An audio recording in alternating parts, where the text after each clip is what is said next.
The hospital lights weren't white, they were pale blue, cold, buzzing. Almost like they didn't want to be here. Jason Statham stood still beneath them. His jacket was still zipped halfway.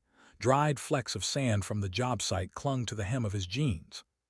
One hand was clenched so tightly the knuckles looked bloodless. The other hung by his side, fingers twitching with restraint. Down the hallway, behind a thick curtain of sterile privacy, was a woman he hadn't seen in 2 weeks. His wife. Her arm fractured in 2 places, shoulder dislocated. It wasn't a fall, it wasn't an accident, it was a patrol cop, local unit, low ranking. Name didn't matter. What mattered was what the nurse said. The break happened after she was already in handcuffs. Jason Statham hadn't spoken since, but his silence had weight. Because the last time a man hurt someone Jason Statham loved, 3 governments rewrote their reports to keep it buried. 2 hours earlier, parking lot of a small outdoor market on the edge of town. Light breeze, seagulls overhead, families buying fruit, calm, casual, forgettable. Until a white patrol cruiser pulled up hard against the curb, too fast for a community beat. Officer Vargas stepped out, 6'2", heavy chest, shaved scalp, eyes scanning not for crime but for difference. He wasn't here to serve. He was here to control. And the woman standing at the flower stall, just waiting for her turn, became a target. Jason Statham's wife, Elena, biracial, strong-willed, didn't shrink. And when Vargas cut the line to question her, she didn't flinch. That was enough. What started as words became instructions. What became instructions turned into force. And when she asked why she was being restrained, that's when the arm snapped. No resisting, no escalation, just punishment, and Vargas smiled after he did it. Because he thought no one would care. Because he had no idea who she was married to. The local PD didn't log the injury correctly. The body cam footage, malfunction, and the 2 bystanders, their phones were confiscated as evidence. Vargas had done this before, and he would have gotten away with it again, but there was a 3rd phone not recording live streaming. And while the signal was weak, the footage went up for 10 minutes before being taken down. Long enough for Jason Statham's former unit to recognize Elena's face. Long enough for Jason Statham to get the message while under a scaffolding site on the outskirts of town. He didn't finish his shift, he didn't call ahead, he just walked to his truck and drove. Now in the ER he stood by her bed. She didn't cry, didn't explain. Her jaw was clenched tighter than the sling around her shoulder. She hadn't told the doctors her name, didn't want the attention. Jason Statham asked one question. The answer wasn't verbal, it was in the pain in her eyes.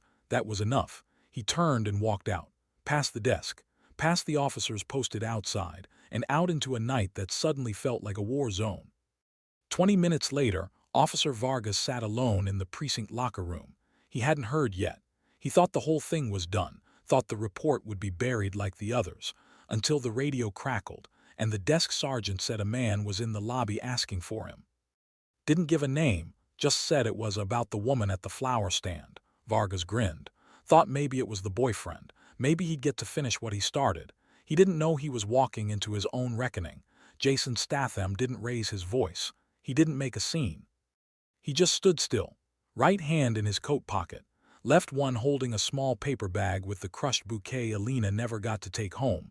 Vargas barked something, tried to puff himself up. That's when Jason Statham stepped forward, and the room changed. The same way it had changed in Serbia, when the wrong man crossed the wrong line and learned too late who was standing in front of him. There were no fists yet, no retaliation, just a truth settling over the air like storm pressure. Jason Statham stared directly at him, not with anger, with surgical focus, and Vargas for the first time felt small. Security cameras glitched, power flickered once, then twice. Jason Statham reached into his jacket not for a weapon, for a folded sheet of paper, a printout of Vargas's misconduct record, internal-only files, not public. The kind of file that only someone very, very dangerous could obtain. Jason Statham placed it on the front desk and said nothing. He turned and walked out before anyone could stop him, because this wasn't a brawl, this was a warning shot. And the next part, the real confrontation, hadn't even begun yet. The rain came fast that night. Not a drizzle, a heavy, hammering downpour that blanketed the streets and washed away sound. The kind of storm that made cities feel forgotten and lights feel distant. Inside his truck, Jason Statham drove without music, without wipers, eyes steady, thoughts calculating. Alina was resting now. He'd made sure of that. Private doctor, off record, no more risks. But his silence hadn't faded, it had sharpened. Because this wasn't about a man anymore. It was about a system that thought people like Alina were easy to silence. And Jason Statham had been silenced once before. Never again. At the precinct, Vargas wasn't feeling threatened. He was feeling annoyed. The folded document. He hadn't opened it. He figured it was just some idiot trying to spook him.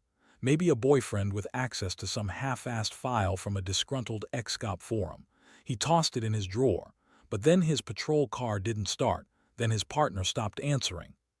And then his apartment was broken into. Not trashed, not robbed, just reorganized. A single item missing.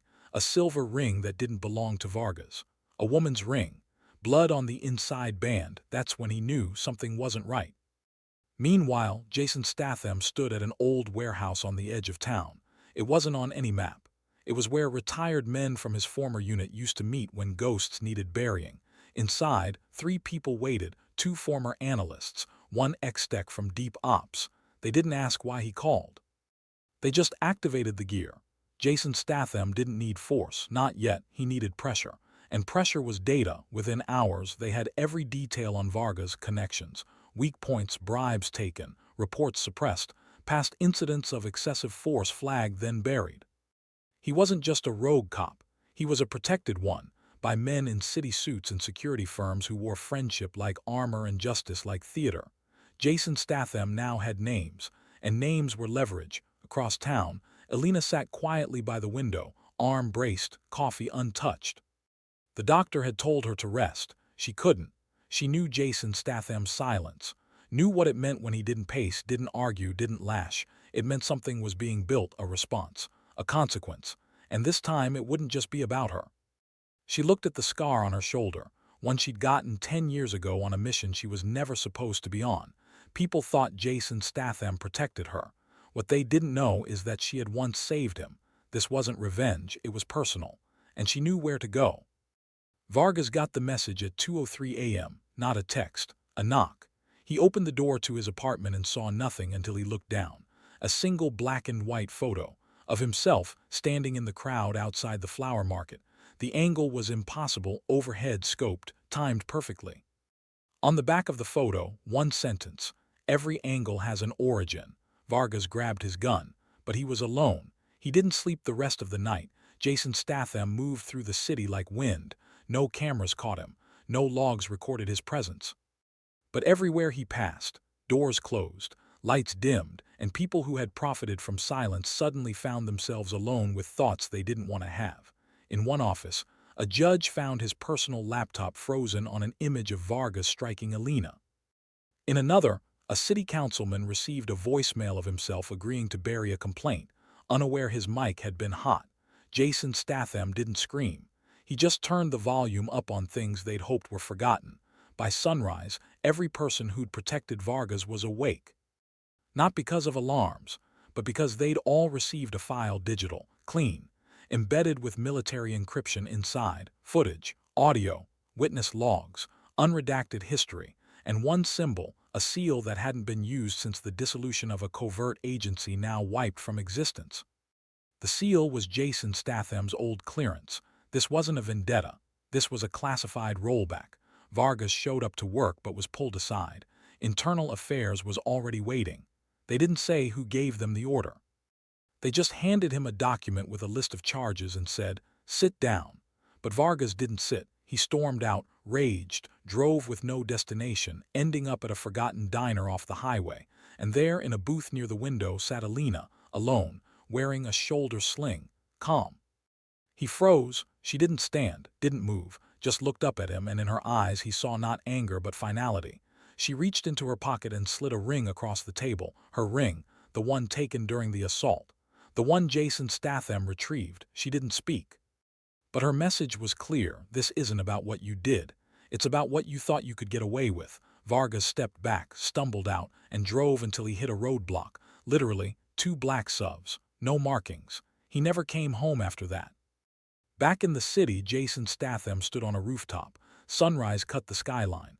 Wind cold on his face. He wasn't watching the city. He was watching one building, the precinct. He waited, then saw it. A man escorted out in cuffs, not Vargas, someone higher. A fixer. A name buried in legal briefs and shadows. The fall had begun. And Jason Statham didn't need applause, he needed silence. That meant it was working. At home, Alina returned to the same cafe she loved with no sling, no fear. And when people glanced at her, they didn't pity her. They saw her, and behind her, always just out of sight, was a man who never left her side. Jason Statham didn't chase headlines. He delivered truths, one shattered silence at a time. 3 weeks later, the storm had passed on the surface. News died down. The city carried on. But in the undercurrent, where real shifts happen, everything had changed. Jason Statham hadn't come back for applause, but his message was still moving. Every officer at the precinct now knew the name Alina, not as a victim, but as a warning. Every backroom file cabinet had been scanned, sealed, and quietly cleaned. And every badge that once acted with arrogance now moved with hesitation. Jason Statham never touched a single one. He didn't have to. His silence had done enough. Officer Vargas wasn't in jail, not officially.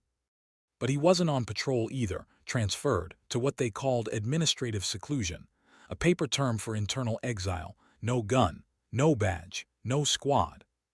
Just a windowless desk in a file room 2 floors underground where every clock ticked too loud and every second felt like someone watching him. They said he got off lucky. But Jason Statham hadn't aimed for blood. He aimed for a fate worse than that, irrelevance. Across the city, a quiet transfer happened at the university. A new ethics module added to police cadet training, mandatory. The first slide, a photo of Alina, arm in a sling, standing beside Jason Statham, unnamed, undated, just a caption. Know who you're talking to. No one laughed. No one had the nerve. Meanwhile, Alina moved differently now, not in fear, in purpose. She'd started working with a nonprofit that reviewed bodycam failures and incident reports, not for exposure but for pattern tracking. Quiet data. Real change. She didn't tell people who her husband was. Didn't need to. Her work spoke louder than any headline. And besides, Jason Statham never let himself become the story. He just ended them. But one thread still hung loose. The fixer. The man Jason Statham saw taken from the precinct. The one who coordinated cover-ups for years. He had vanished, not into custody, into shadow, the kind of disappearance that suggested he still had cards to play. And Jason Statham didn't like loose ends. He found him 2 weeks later, not in a bunker, not in a backroom deal, but in a penthouse, sitting alone with a drink, watching security monitors Jason Statham had already disabled. When the elevator opened, the man didn't flinch. He just raised his glass. Jason Statham stepped in. No coat, no weapons, just a folder in hand. He dropped it on the table. Inside, every transaction, every cover-up, every person used as leverage, including the cop who trained Vargas. The fixer didn't touch it. He knew what it meant, and for once he didn't offer a deal. He just said one word. Okay. The next morning, City Council held an unscheduled session. It ended with a private settlement, one that saw half the oversight committee replaced, and 3 lawsuits dropped quietly in exchange for systemic reform. No names. No press, just a slow reset of a broken frame. And somewhere in the background, Jason Statham watched it all take place from behind a tinted cafe window. Alina sat across from him. They didn't talk about what happened. They just shared a silence that felt earned and safe. That weekend, they went back to the flower stall, same vendor.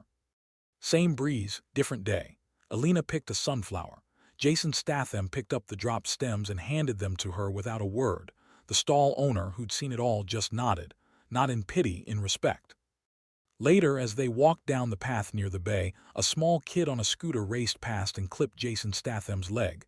The kid turned, ready to curse, then looked up, froze, apologized. Jason Statham smiled slightly, then nodded. No lecture, no consequence. Because not every mistake needs punishment. Some just need a second chance. That's the difference. Jason Statham didn't come back to destroy. He came back to remind people what silence, power, and principle look like when wrapped in a man who never raises his voice but never lets go of truth. And the city, it hadn't changed overnight. But in every hallway, every desk, every whisper passed between cowards who thought they were untouchable. The name Jason Statham meant one thing now. You don't know who you're dealing with until it's too late.